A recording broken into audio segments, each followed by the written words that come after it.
YouTube sekalian, Assalamualaikum warahmatullahi wabarakatuh. Salam sejahtera untuk kita semua. Salam kebajikan. Sore ini saya berkesempatan untuk mengundang satu sosok yang sangat luar biasa, sangat menginspirasi, dan sangat perlu menjadi contoh bagi kita semua. Satu sosok yang lahir dari jalanan, satu sosok yang lahir dari mungkin semua kita tidak mengalami.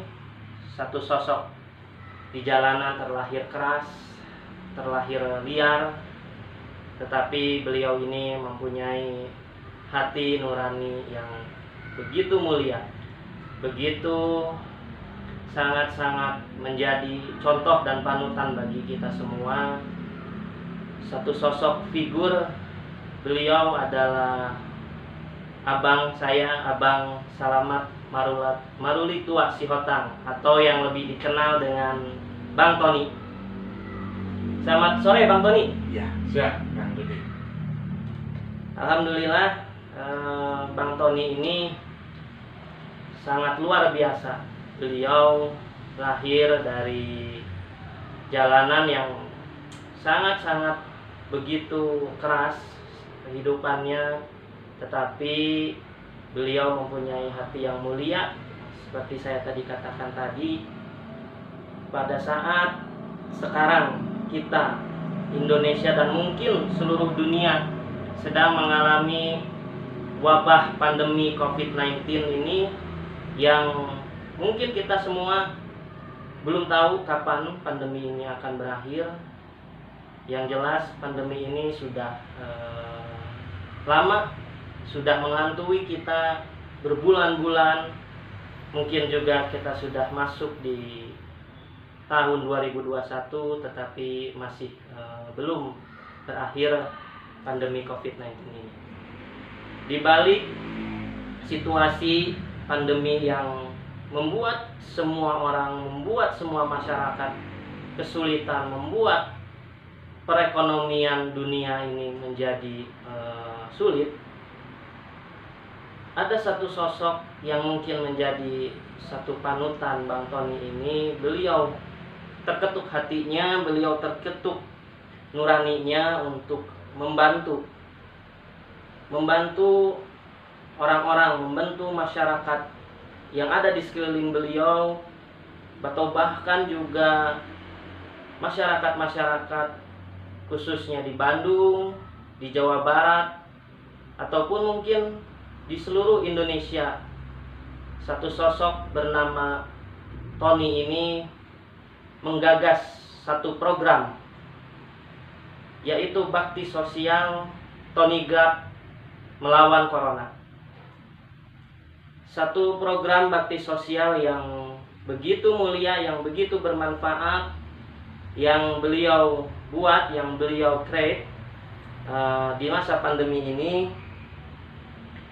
Jadi bagaimana Bang itu tercetusnya awal mula nih ide Tony Guard melawan Corona ini? Mungkin Abang bisa ceritakan awal mulanya bagaimana?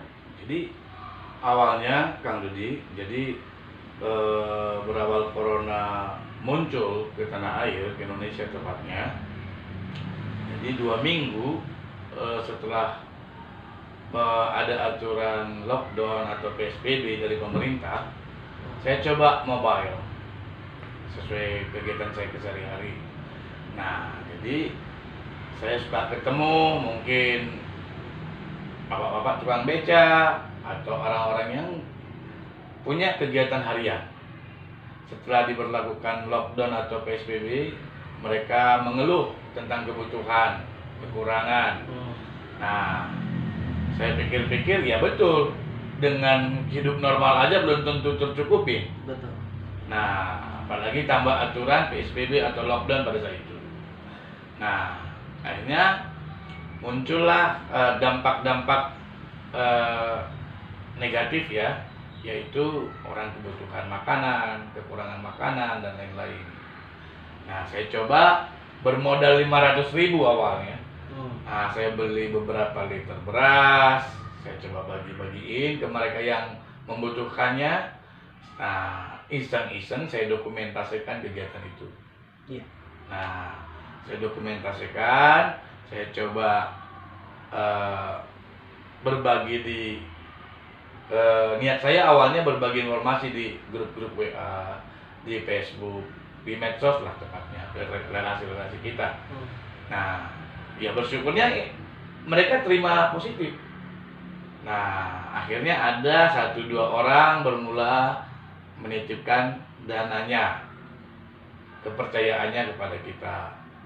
Nah, karena apa? Pada saat itu yang si donasi ini sendiri takut terpapar dengan penyakit ini.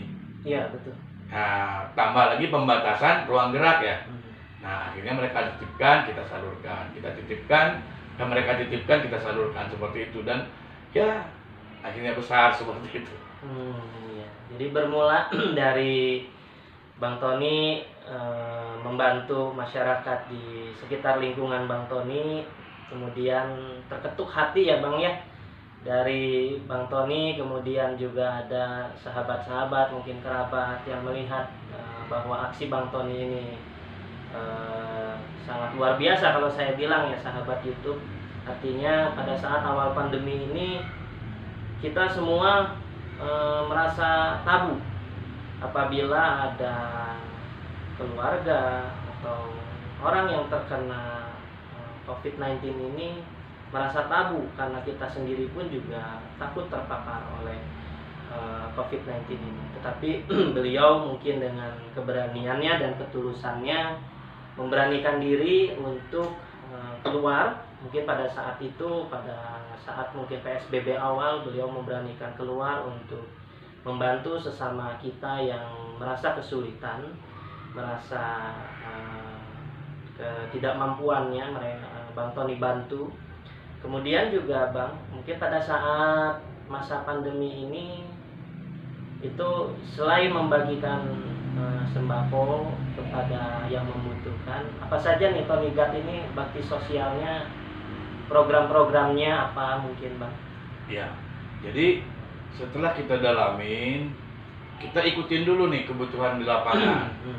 Nah, berawal tuh selain sembako, kebutuhan harian mereka yang betul-betul terdampak, pada saat itu orang takut ketika divonis terpapar COVID. Jadi coba kita kawal bagaimana caranya agar mereka tidak diasingkan di lingkungan, sampai di tempat terapi, rumah sakit mungkin. Nah, jadi kita betul-betul menyentuh mereka, memeluk mereka. Nah, hingga di situ saya belajar, karena memang kebetulan juga beriringan dengan waktu saya 2 kali Kang Rudi terpapar COVID itu sendiri. Jadi ngerasain. Jadi ibarat ikan yang kehabisan air itu untuk bernapas pun sulit. Lidah ini mati rasa dan lain-lain. Nah, di situ saya rasakan ya, memerangi COVID-19 ini hanya dengan cinta kasih. Hanya dengan berbagi. Jadi mungkin selama kita ini masa pandemi, dari khususnya mungkin ya Bang Tony, dari program Tony God melawan corona ini, selain mungkin Bang Tony membantu lingkungan sekitar, itu khususnya mungkin kalau di Kota Bandung sendiri atau di luar Kota Bandung atau di mana Bang Tony kira-kira? Iya, berawal saya coba memang di lingkungan saya, sekitar-sekitar kita ya, nggak terlalu jauh. Nah, berhubung ini perhatian daripada relasi, sumbangsi daripada pertemanan, nitipkan dananya, sedikit rezekinya ke kita. Nah, kita berani expand. Itu pernah ke Garut, ke Tasik, Karawang, sampai ke Jawa. Awal Surabaya zona merah, kita sempat sebulan di sana. Sebulan di sana. Nah, tim-tim kita itu. Nah, untuk pendistribusian bantuan. Nah, pada saat itu kita berfokus memang sembako Kang Rudi. Nah, sembako. Nah, akhirnya mulai pulih ekonomi kita, tepatnya Desember kemarin. Nah, tapi pandemi masih berlangsung kan. Betul, betul. Nah, akhirnya tetap kita untuk baksosnya tetap berjalan, volumenya saya kurangin untuk sembako. Tapi kita fokus dari Desember kemarin sampai nanti Juli 2021 itu kita fokus di obat-obatan dan vitamin gratis. Oh, iya. Berlaku senasional, Kang Rudi. Jadi mungkin di ini skala prioritasnya ya Bang Tony ya, mungkin Betul. dipilah-pilih ya. Betul, tergantung kebutuhan situasi. Oh iya. Iya. Ini program yang akan dijalankan ini tadi Bang Tony bilang sampai mungkin Juli ataupun juga nanti mungkin bisa diperpanjang lagi, tergantung situasi kondisi ya. Betul. Oke.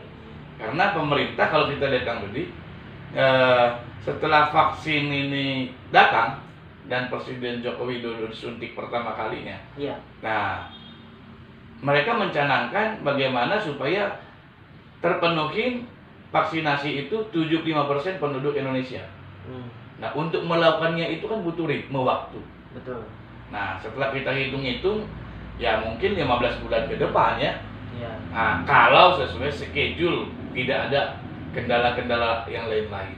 Iya. Gitu Kang Rudi. Jadi memang cukup panjang juga ya Bang Tony ya, artinya kita melihat bahwa pandemi ini tidak tahu kapan berakhirnya. Tapi yang jelas dari program Tony Guard melawan Corona ini akan terus berlangsung ya Bang Tony ya? Iya, kita tetap konsisten berlangsung. Tetap konsisten ya. Iya. Ya, dari ini Bang Tony, kalau dari sahabat-sahabat, mungkin keluarga, relasi, itu bantuannya berupa apa sih Bang Tony? Kebanyakannya itu? Kebanyakan dari klien-klien Tony Guard itu berbentuk finance ya, keuangan ya. Nah, tetapi mereka ini rata-rata tidak mau disebut namanya, tidak mau diekspos keberadaannya. Iya. Karena satu memang mereka menjaga kenyamanan mereka, terus kedua ya alasannya ya karena mereka takut turun sendiri ke lapangan, akhirnya menitipkan ke kita Kang Rudi. Oh, begitu. Iya. Jadi memang mungkin supaya lebih tepat sasaran ya Bang Tony. Ya? Betul. Tapi yang pasti masih banyak di negeri ini yang punya hati yang peduli terhadap sesama, masih banyak. Iya. Memang patut kita syukuri keadaan seperti ini ya Bang Tony ya, masih banyak orang-orang berhati mulia, masih banyak orang-orang yang menyalurkan rezekinya ya untuk saudara-saudara kita atau masyarakat tidak mampu yang terdampak pandemi ini ya Bang Tony. Itu kalau saya perhatikan, saya ini dengan Bang Tony tadi pembicaraan itu dana-dana yang dikumpulkan dari para donatur mungkin ya Bang Tony, itu Bang Tony membuat pertanggungjawabannya atau LPG-nya sehingga mungkin dari para donasi ini sangat yakin, sangat meyakinkan diri bahwa apa yang mereka donasikan ini tepat sasaran. Ya, betul. Jadi di kami ada istilah LPJ ya, lembar pertanggungjawaban. Jadi setiap donasi titipan ke kita biasanya mereka plot.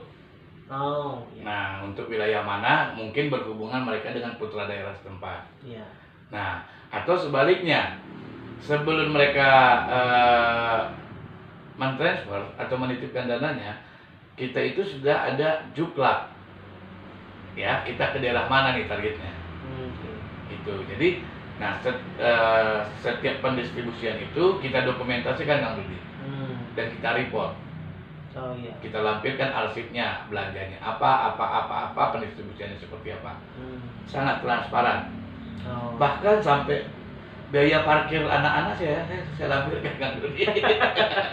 Iya, karena memang amanah ya Bang. Betul, ya? betul. Jadi nggak bisa sedikit pun yang ya jangan juga kita menari-nari di atas penderitaan orang ya. Nah, ini betul-betul kita harus salurkan, gitu Kang Rudi. Oh iya, baik. Memang program-program yang Bang Tony lakukan sangat-sangat mulia, sangat-sangat bermanfaat. Sehingga memang yang mungkin bagi kita tidak terpikir untuk membantu sesama, bagaimana caranya mungkin kebingungan. Tapi Bang Tony berinisiasi melihat situasi kondisi yang terus berjalan sehingga kebutuhan-kebutuhan akan donasi atau sumbangan-sumbangan ini jauh lebih tepat sasaran, lebih mengena kepada masyarakat yang terdampak COVID. Itu pun juga untuk tenaga kesehatan mungkin ya Bang ya, ada juga pendistribusian APD atau alat kesehatan. Ya, di awal-awal kita karena memang genting, nah kita juga numpuk secara keuangan. Nah kita lihat pada saat itu banyak beberapa rumah sakit lah atau peruntukannya rumah isolasi yang SDM-nya, tenaga kesehatannya tidak memiliki APD. Nah atau apa itu yang sampel-sampel itu disinfektan. Nah kita bantu per wilayah per lingkungan seperti itu Kang Dodi. Jadi tergantung kebutuhan situasinya. Itu. Baik para sahabat YouTube, wawancara dengan Bang Tony itu sangat menarik sekali. Terus juga mungkin mungkin pesan dan kesan Bang Tony untuk para masyarakat Indonesia khususnya setelah apa yang Bang Tony lakukan, sumbangsih tenaga, pikiran, kemudian mungkin finansial yang sudah Bang Tony korbankan itu untuk teman-teman atau sahabat-sahabat YouTube sekalian. Apa nih Bang Tony, maksudnya Bang Tony juga pernah terpapar 2 kali oleh virus corona ini, sehingga mungkin beliau mempunyai pengalaman yang memang dirasakan sendiri. Itu pesan dan kesannya supaya masyarakat ini menghadapi pandemi ini bagaimana nih Bang sekarang? Ya, jadi kalau hemat pikir saya Kang Dodi, kalau kita tidak bisa memberi kepada khalayak umum, khalayak banyak, nah, terkhusus kepada negara ini, jangan juga kita menggerogotin dengan menyebarkan berita-berita hoax, dengan menyebarkan informasi-informasi negatif tentang COVID ini sendiri. Kenapa? Ya, pemerintah itu sudah cukup panik menghadapi ini. Jangan kita perkeruh situasinya. Nah, itu satu. Yang kedua, nah, kalaupun kita tidak bisa memberi, kita jangan juga mencemooh mereka yang terpapar, khususnya ya umumnya yang terdampak ya. Karena tidak semua status sosial kita sama. Nah, itulah alasan saya Kang Ludi. Itulah pesan saya. Agar kita sama-sama mewakili pribadi kita di medsos khususnya bisa satu sama lain saling menjaga lah. Gitu Kang Ludi. Yang terpenting kita sebagai manusia itu dapat bermanfaat ya Bang ya. Amin, betul. Orang banyak, untuk lingkungan sekitar. Betul. Baik, terima kasih banyak Bang Tony waktunya. Semoga Bang Tony selalu sehat. Amin. Selalu bermanfaat untuk orang-orang banyak. Amin. Sehingga Bang Tony ini diberkati, dilindungi oleh Tuhan Yang Maha Esa. Amin. Amin. Baik para sahabat YouTube sekalian, sekian wawancara kita, obrolan kita dengan figur seorang Tony yang bisa saya katakan sangat menarik, bisa saya katakan sangat menginspirasi, sehingga perlu kita contoh, perlu kita ikuti hal-hal kebaikan dari seorang Tony. Saya akhiri obrolan ini. Wassalamualaikum warahmatullahi wabarakatuh. Waalaikumsalam.